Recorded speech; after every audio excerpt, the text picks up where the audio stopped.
नमस्कार दोस्तों, SBI securities morning podcast में आपका फिर से स्वागत है। आज के पॉडकास्ट में हम निफ्टी और बैंक निफ्टी में क्या उम्मीद करें इस पर चर्चा करेंगे और साथ ही ऐसे कौन से सेक्टर्स है, ऐसे कौन से स्टॉक्स है जिन पर आपको आज के दिन और आने वाले कुछ सत्रों के लिए ध्यान केंद्रित करना चाहिए, उस पर भी बात करेंगे।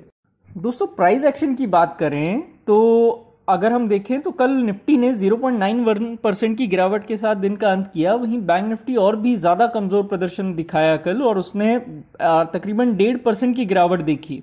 मिड कैप इंडेक्स ने भी 1% की गिरावट देखी। यहां पर कमाल की बात यह रही कि जो स्मॉल कैप इंडेक्स है वो सिर्फ 0.62% की गिरावट के साथ ही बंद होने में कामयाब रहा। अब अगर हम देखें सेक्टोरियली तो एफएमसीजी और बैंक्स, इन्होंने इस गिरावट का नेतृत्व किया यहां, यानी कि ये दो सेक्टर्स में अगर हम देखें तो ज्यादा गिरावट हमको देखने को मिली। दोस्तों, 21,500 का जो जोन था, 21,500 ये 13 EMA जोन भी है और ये कल तक संरक्षित था। इसके अलावा अगर हम बात करें इंडिया विक्स की तो वह भी 13.50 से रिबाउंड होकर एक बार फिर 14.20 के अपने महत्वपूर्ण स्तर के करीब आ रहा है। यहां पे ध्यान देने वाली बात यह है कि 14.20 से ऊपर अगर विक्स आता है तो हमें जो है विक्स की जो तेजी है वो ऊपर की तरफ देखने को मिल सकती है और इसलिए ये जरूरी है कि लेवरेज पोजीशंस को हम हेज करें या ट्रिम करने के लिए यहां पर देखें। बात करें अगर हम एसेट रिलेशनशिप की तो यूएस डॉलर वर्तमान में 102.50 के स्तर के आसपास कारोबार कर रहा है। वहीं जो 10 ईयर्स की बॉन्ड यील्ड है वो 4% के आसपास कारोबार कर रही है। और अगर हम ओवरऑल ब्रेंट क्रूड की बात करें तो फिर से वहां पे भी उच्च स्तर से जो है बिक्री का दबाव जो है हमको देखने को मिल रहा है, जिससे $75-76 प्रति बैरल की वापसी जो है ब्रेंट क्रूड में देखने को मिली है। यहां पे एक बहुत इंपॉर्टेंट चीज ये है कि $75 प्रति बैरल से नीचे अगर ब्रेंट क्रूड ट्रेड करता है तो आने वाले दिनों में हम इसको $70 से $71 प्रति बैरल तक कमजोर होते हुए देख सकते हैं, जो कि मैक्रो इकोनॉमिक दृष्टिकोण से एक पॉजिटिव होगा, स्पेशली इंडिया जैसी ऑयल इंपोर्ट करने वाली इकोनॉमी के लिए। बात करते हैं एक बार अगर हम S&P 500 की तो S&P 500 ने अपने 20-day EMA 4680 4690 के जोन के आसपास जो है उसको रिटेन किया है और एक पुल बैक का वह प्रयास कर रहा है। आगे बढ़ते हुए 4750 जोन के ऊपर अगर वह फिर से निकलता है तो आने वाले दिनों में हमको 4840 4890 तक के हायर लेवल्स दिख सकते हैं। वहीं अगर नेगेटिव फ्रंट पे बात करें तो बहुत जरूरी है कि 4640 4650 जोन को होल्ड करें। अदरवाइज ओवरऑल हम बात कर रहे हैं तो यहां पर कंसोलिडेशन ज्यादा नजर आ रहा है, यानी 4640 4760 ये एक जोन हो सकता है S&P 500 में कंसोलिडेशन का।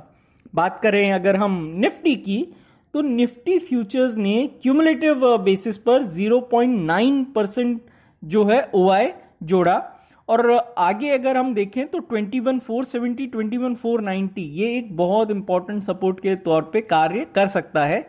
वहीं रेजिस्टेंस अगर हम देखें तो 21,630 21,670 इस जोन में बना हुआ है।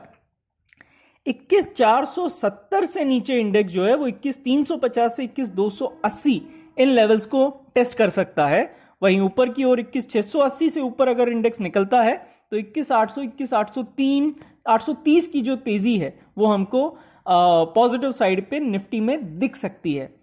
इसी पर अगर हम OI चेक करें, यानी OI डेटा को भी अगर इसमें साथ में जोड़े तो 21,550 और 21,600 के स्ट्राइक में अच्छा खासा कॉल राइटिंग बिल्डअप हमको देखने को मिला है।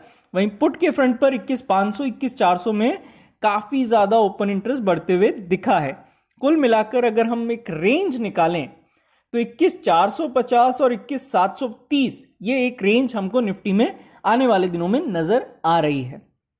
निफ्टी की बात हो गई। अब अगर हम बैंक निफ्टी की बात करें तो वहां पे ध्यान देने वाली बात है कि क्यूमुलेटिव बेसिस पे 23% की वृद्धि हुई है, जो कि शॉर्ट बिल्डअप को दिखा रहा है और आगे चलते हुए 47,100 47,200 ये एक सपोर्ट के तौर पे कार्य करने की एक संभावना जरूर है। वहीं रेजिस्टेंस जो है अब देखने को मिल सकता है 47,730 से 47,800 के जोन पर। 47,800 के ऊपर अगर बैंक निफ्टी निकलता है तो हमको 48,200 से 48,300 तक की शॉर्ट कवरिंग यहां पे देखने को मिल सकती है। और वहीं नीचे की ओर अगर हम बात करें तो 47,100 अगर टूटता है तो इंडेक्स जो बैंक निफ्टी इंडेक्स जो है वो 46,800 46,600 तक फिसल सकता है और अपने पुराने सपोर्ट्स को रीटेस्ट कर सकता है। निफ्टी की तरह अगर यहां पर भी अगर हम ओपन इंटरेस्ट को देखें तो 47,500 47,600 के कॉल में, वहीं 47,200 और 47,000 के पुट में अच्छा खासा ओपन इंटरेस्ट बिल्डअप होते हुए देखा गया है। रेंज की बात करें तो 47,000 और 47,800 ये मोटा मोटी एक शॉर्ट टर्म रेंज हमको नजर आ रही है। अब आते हैं हम आपके फेवरेट सेगमेंट पर, यानी कौन से ऐसे स्टॉक्स है, सेक्टर्स है जिस पर आपको ध्यान केंद्रित करना चाहिए ट्रेडिंग के आधार पर। तो अगर हम ओआई डेटा या डेरिवेटिव डेटा को अगर हम स्टडी करें तो वहां पे हमको लॉन्ग बिल्डअप नजर आ रहा है जेके सीमेंट में, जीएमआर इंफ्रा में, हिंद पेट्रो में, ओएनजीसी में, एचसीएल टेक में। वहीं जो शॉर्ट बिल्डअप है वो नवीन फ्लोरिन, हिंद कॉपर, मारिको और बैंक बड़ौदा में अच्छा खासा शॉर्ट बिल्डअप जो है वो दिख रहा है।